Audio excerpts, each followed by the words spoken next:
Paz do Senhor? Amém. Amém, irmãos, graças a Deus, estamos juntos mais uma vez, não é? Para adorar e glorificar o nome do Senhor, isso é muito importante. Nós temos alguns compromissos.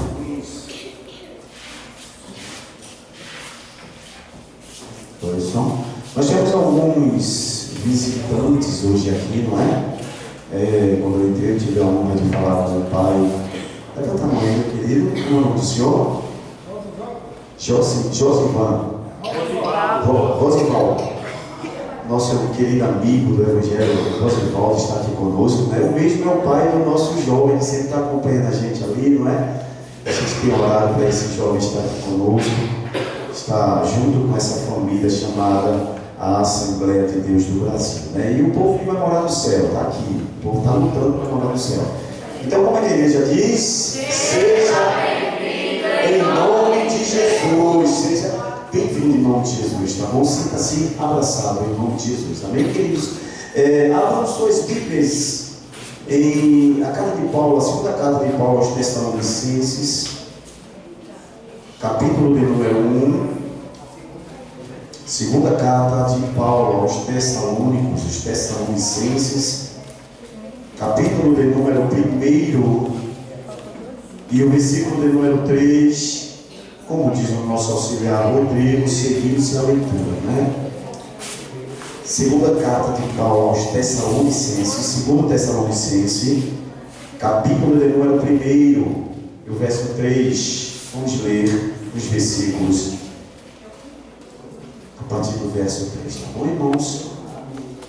Todos acharam? Amém. Então vamos ler, irmãos. Jesus, ele vai falar sobre o progresso e a constância dos tessalônicos na fé e no amor a respeito das perseguições, tá bom, querido? O pastor estava falando algo aqui muito importante com relação à igreja, e quando ele falou, Deus me confirmou, tá bom? Vamos ler?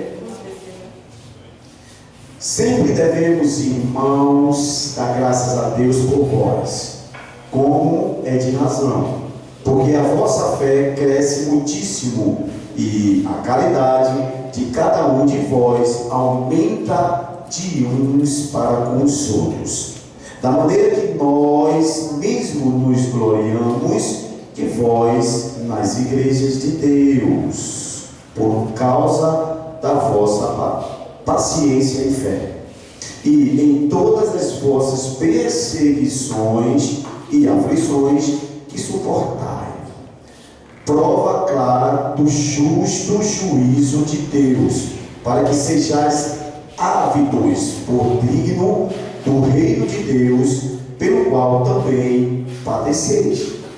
Se de fato é justo diante de Deus que dê em paga tribulação aos que vos atribulam, e a vós que sois atribulados, descanso conosco, quando se manifestar o Senhor Jesus desde o céu com os anjos do seu poder. O 8 ele vai dizer: como labareda de fogo, tomando vingança dos que não conhecem a Deus e dos que não obedecem ao Evangelho do nosso Senhor Jesus Cristo. E para encerrar, o 9 vai dizer: os quais, por castigo, padecerão eterna perdição antes a face do Senhor e agora do seu poder. Você pode sentar no glória a Deus, irmãos, em nome de Jesus. Todos já beberam água, já foram sentados, né? Está todo mundo aí bem, graças a Deus. Então, queridos, esses dias agora,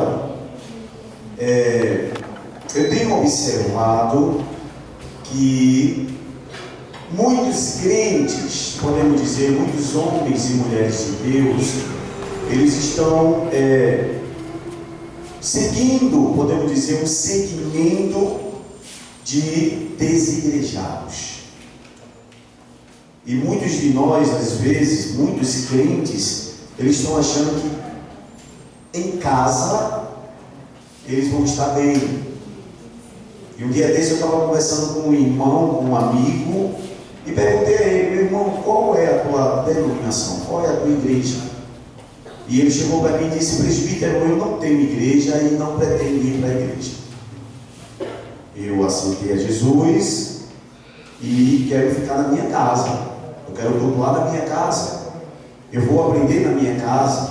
Eu vou estudar a palavra na minha casa. Tá, até então eu não bati de frente, que a gente não pode bater de frente. E depois de um tempo eu comecei a conhecer um pouco esse irmão, esse amigo, e vi que totalmente daquilo que ele falava, daquilo que ele colocou no seu coração, de que a igreja não é um lugar para se aprender, que aprende em casa, que está em casa é legal. E aí eu comecei a observar, queridos, as atitudes dele. Eu comecei a ver que ele era um homem, dizemos cristão, mas que não tinha fundamento nenhum sobre a palavra de Deus. E que muitas das vezes ele negava-se a comunhão com seus irmãos e que também negava o aprendizado do nosso Senhor Jesus. E aí ele se titula desigrejado, porém é um crente que não tem vontade de ir à igreja, mas que acha que na sua casa está forte. Queridos, entenda algo da parte do Senhor. O que vai ser apregoado hoje aqui é muito importante para a tua vida. É importante para aqueles que acham que está em casa, que não está nesta comunhão, que não está junto, comunhando, junto, aprendendo, sendo demonstrado, se sente forte. Ou se acha um crente forte. E aí, vale ressaltar, irmãos, que Paulo, ele escreveu essa carta em 2 Tessalonicenses há 51 anos, há 52 anos depois de Cristo. Muitos historiadores acham que Paulo, quando começou a escrever essas cartas, ali em torno de 51, 52, a igreja ainda não estava sendo perseguida, a igreja ainda não estava sendo martirizada como ela foi martirizada. Paulo ainda teve algumas oportunidades de viajar, veja, Paulo ainda não estava preso. E quando Paulo, ele escreveu a primeira carta aos irmãos em Tessalônica, em Tessalonicenses, ele começou a notar que os irmãos em Tessalonicenses, ele não tinha essa comunhão, ele não tinha esse desejo de se juntar, entende? Ele não tinha esse desejo de estar em comunhão uns com os outros. Porque naquela época, irmãos, entendam que a igreja em Tessalonicenses, eles eram muito devotados à religiosidade. Eles tinham dentro do seu coração uma religiosidade ainda muito ativa. E Jesus Cristo, na sua passagem aqui na terra, ele brigou, ele bateu de frente com a religiosidade. Os fariseus, por exemplo, questionavam Jesus por que ele curava no sábado. Os fariseus questionavam porque Jesus se juntava junto com os pecadores. Os fariseus, eles questionavam porque Jesus tocou numa mulher que tinha um fluxo de sangue. Os fariseus, eles questionaram porque Jesus foi comer lá na casa de Zaqueu, um publicano, um pecador miserável. Então, existia uma religiosidade neste lugar, nesta cidade, que impedia os homens de se juntar, a igreja de se juntar, a igreja de estar em comunhão com Cristo, de aprender a palavra de Deus, de estar em comunhão um com os outros, e isso foi dificultando a vida desse povo. Aí quando a gente volta para o tempo de hoje é diferente, irmãos. Muitas das vezes nós deixamos a religiosidade entrar dentro do nosso coração e achamos que dentro da igreja não é um lugar ou não é necessário de estar aprendendo a palavra de Deus. E muitas das vezes, irmãos, entendam o que o presbítero vai falar. Isso é um perigo para a vida do cristão, porque o inimigo de nossas almas, ele tem trabalhado no meu sentimento, no teu sentimento, de dizer: não, na igreja ali você vai ter problema, na igreja vai ter trabalho, você vai se ocupar. Não, se você ficar aqui em casa, você vai aprender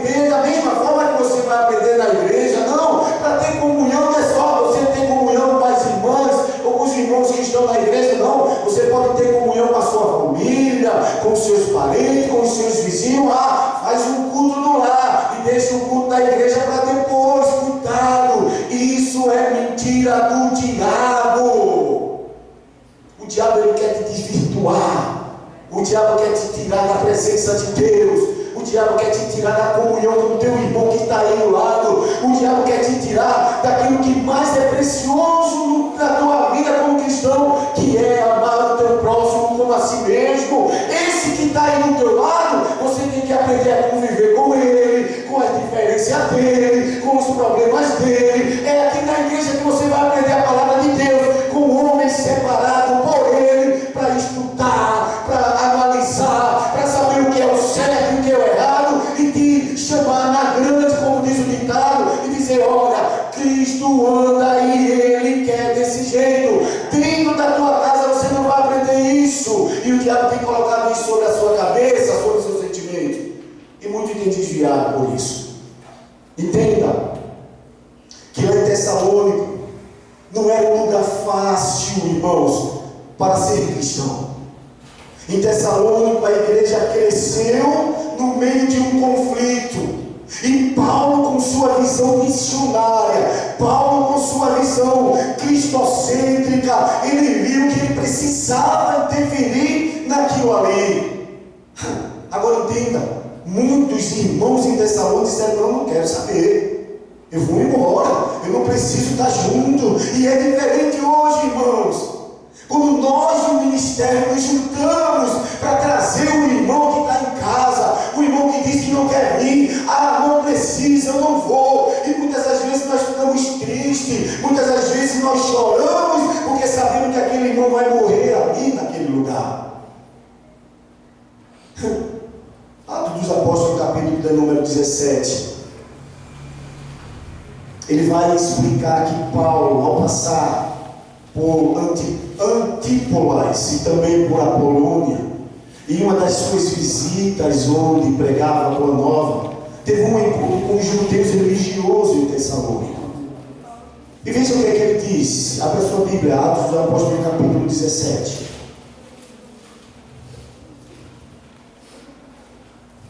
Atos dos Apóstolos, capítulo de número 17, e o versículo 1. Ele diz assim: e passando por Antípolis e Apolônia, chegaram a Tessalônica, onde havia uma sinagoga de judeus. E Paulo, como tinha por costume, foi ter com eles. Quando ele fala, a palavra do Senhor diz ter com ele, foi ter um diálogo com ele, foi conversar com ele, foi pregar o evangelho para eles. E seguimos a leitura, ele diz: por 3 sábados, escute, 3 o quê? Sábados, disputou com eles sobre as escrituras, expondo e demonstrando que convinha que o Cristo padecesse e ressuscitasse dos mortos. E este Jesus que vos anuncio, dizia ele, é o Cristo. Aí em seguida ele vai dizer: e alguns deles creram e ajuntaram-se com Paulo e Silas. Quando ele disse alguns deles creram, ou seja, tinha alguns religiosos que disseram: esse homem está falando a verdade. E também uma grande multidão de gregos religiosos e não poucos mulheres distintas. Olha para cá. Quando Paulo chegou lá em Tessalônica, ele começou a notar a religiosidade. Ele começou a trabalhar em cima daquilo ali. E isso gerou um conflito entre aqueles que viam o crescimento do Evangelho de Cristo. Aqueles que viam Paulo pregando, e todos os dias pessoas se convertiam, todos os dias pessoas se entregavam aos pés da cruz. E isso foi começando a gerar uma inveja perante a igreja de Tessalonicenses. E ali começa verdadeiramente a perseguição, irmãos. Paulo estava com quem? Com Silas. E a Bíblia nos mostra que Paulo e Silas foram o quê? Presos. E a partir daquele momento que Paulo e Silas foram presos, veio o sobrenatural de Deus sobre a vida de um homem. E naquele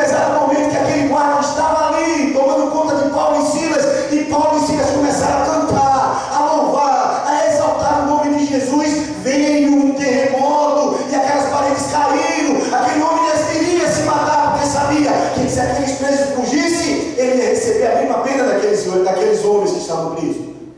Mas ele reconheceu que aqueles homens eram de Deus. Então o crescimento do Evangelho começou a partir desse momento, onde Paulo, em meio à perseguição, pregou o Evangelho de Cristo Jesus. Aí eu quero fazer uma pergunta para você agora. No meio da tua perseguição, no meio da tua agonia, no meio dos teus problemas, você tem espalhado, tem pregado as boas novas de Cristo Jesus, ou só tem remungado e murmurado? Porque ser crente é fácil para muitos. Dizem: eu sou crente, eu sou imbatível, eu sou um homem ou uma mulher de Deus. Mas eu quero ver você dizer isso quando chegar a fome, quando chegar a doença, quando chegar os ataques, quando chegar os açoites sobre a sua vida. Eu quero perguntar a você: será que você vai ter tempo para dizer: eu sou de Cristo, eu não vou perder essa graça, eu não vou desistir, eu vou até o fim, dizendo que Jesus salva, cura, liberta e leva para o céu? Aí eu quero ver você ser cristão. Então Paulo, ele começou a notar, irmão, o esfriamento da igreja, conforme a religiosidade ia entrando dentro das igrejas. Aí no capítulo, em Atos dos Apóstolos, no capítulo de número 17, ele vai mostrar clara, pela coerência e atitude de Paulo, que eles continuavam enfrentando a oposição, mas não deixaram de pregar o Evangelho de Cristo. Aí isso tem trazido os problemas para dentro da igreja, porque quando você é sofrida, quando você é apontada, quando você começa a levar esbofeteamento do mundo, aí você diz: não, eu não quero mais ir para a igreja, eu não quero mais participar da igreja. Queridos, entendam, irmãos, que tais dificuldades, inevitavelmente elas vão vir. Que tudo aquilo que o inimigo quer te mostrar, ele vai tentar te mostrar. E vai tentar te derrubar de todas as formas, para que você não entenda que a igreja é um lugar onde você se prepara para ir para o céu. Deus, Ele constituiu a igreja através do seu Filho Jesus Cristo. E hoje a igreja é a base para que você venha se firmar nela. Para que você venha entender que aqui é onde você vai aprender a ser um crente, e um crente de caráter, e um crente que vai entender o propósito da palavra de Deus. É aqui. E nesse primeiro capítulo, ele vai nos mostrar o fortalecimento da palavra, o fortalecimento da igreja. Paulo, ele escreve no capítulo 2, no versículo 13 de 2 Tessalonicenses, o seguinte texto. Abra a Bíblia. 2 Tessalonicenses, capítulo de número 2, e o versículo 13.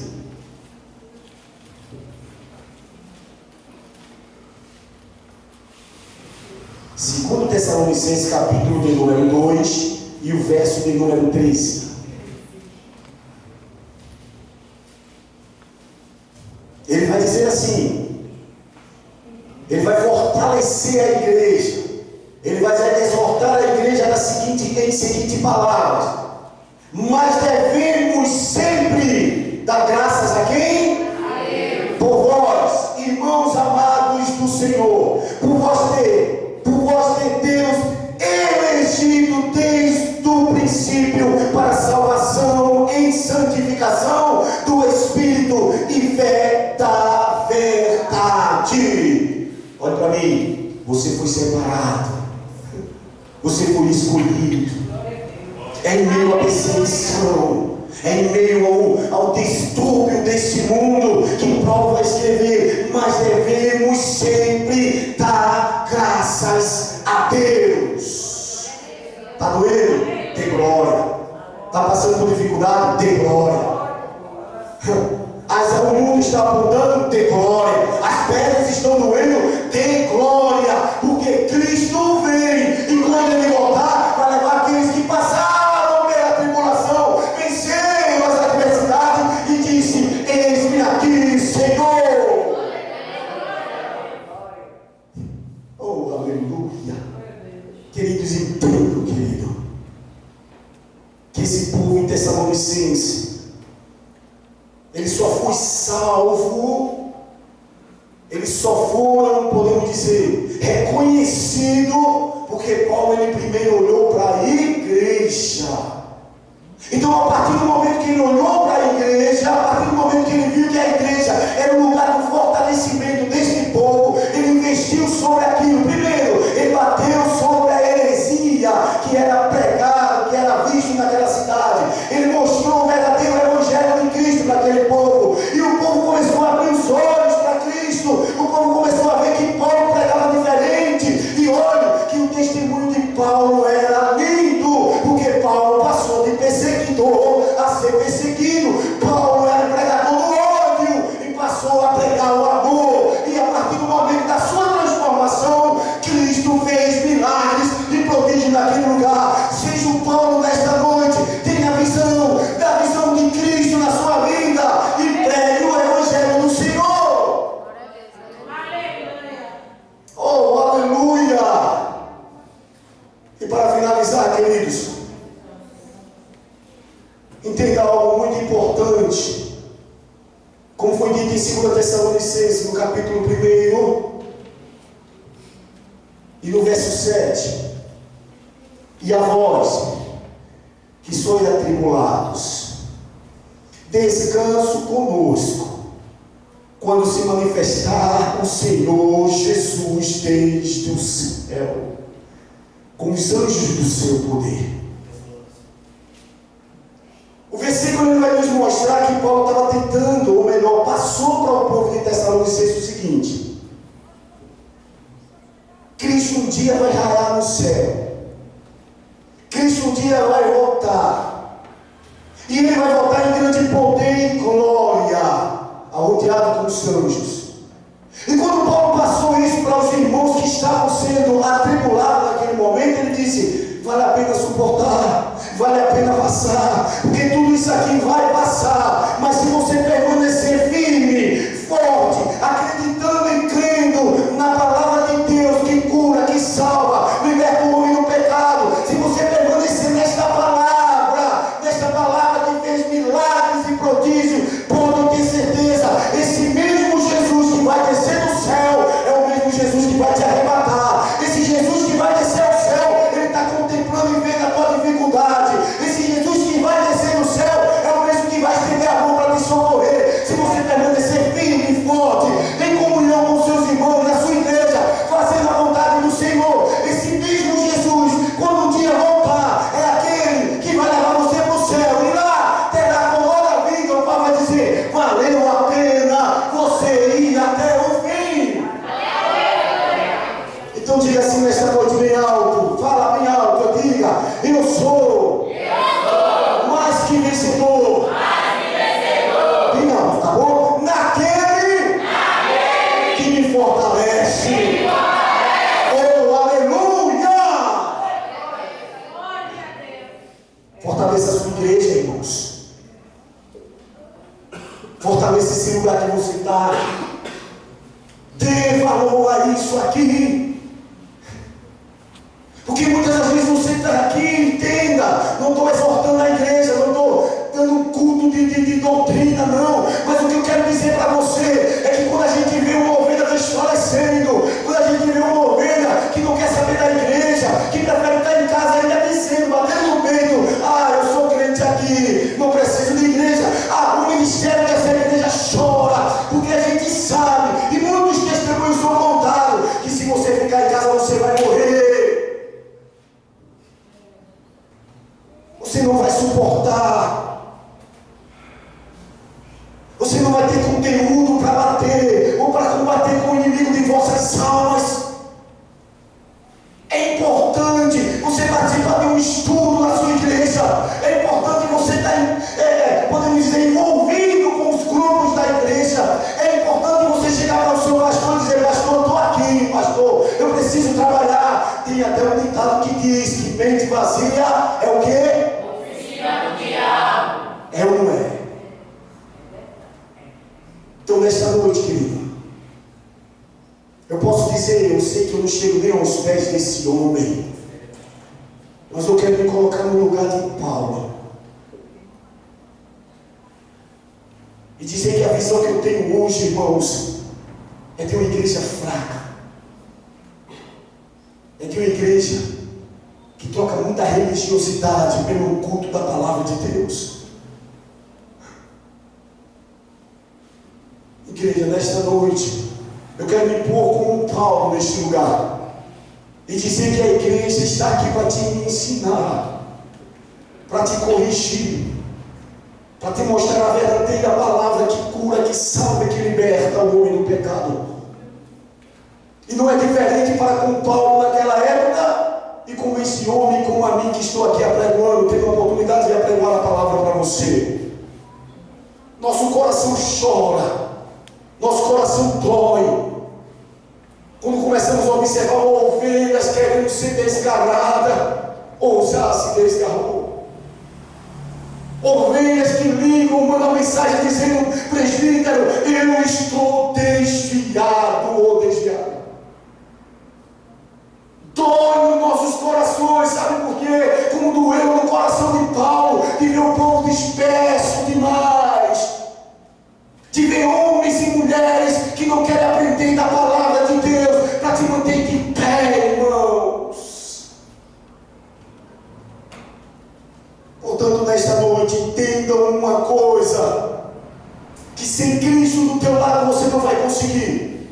E se você acha que o teu pai, que a tua mãe, que teu esposo, ele vai te sustentar e te levar para o céu, você está enganado. Quem vai te levar para o céu é a palavra de Deus, que se fez carne através do Senhor Jesus Cristo, que entregou a sua vida por mim e por você. Ele disse: eu sou o caminho. Portanto, irmãos, leve essa palavra para casa, irmãos.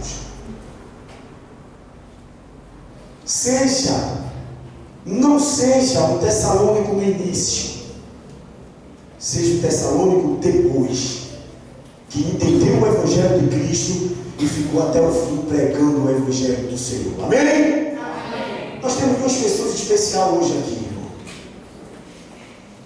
Nós temos duas pessoas especiais. Duas pessoas que vieram nos visitar. Uma já veio várias vezes, né? O nosso irmão, o jovem.